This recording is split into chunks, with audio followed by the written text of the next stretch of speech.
नमस्कार मंडळी.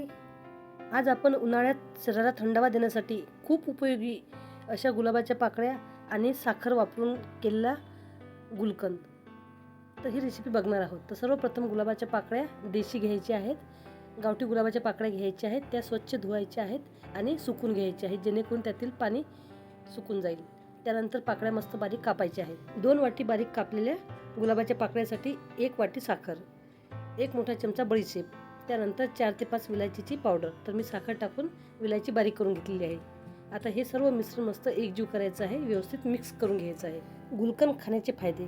तर शरीराला थंडावा मिळतो, पित्त आणि उष्णता याच्या सेवनाने कमी होते, तोंडातील अल्सर कमी होण्यास उपयोगी आहे, पचनक्रिया सुधारते, तसेच थकवाही कमी करण्यासाठी हे गुलकंद खूप उपयोगी आहे. आता आपण यामध्ये 1 ते 2 चमचे मध टाकणार आहोत.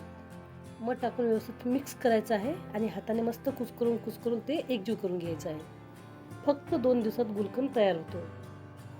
गुलकंद तुम्ही दुधासोबत, पानामध्ये, आईस्क्रीम, मिल्कशेक किंवा लस्सीतही खाऊ शकता.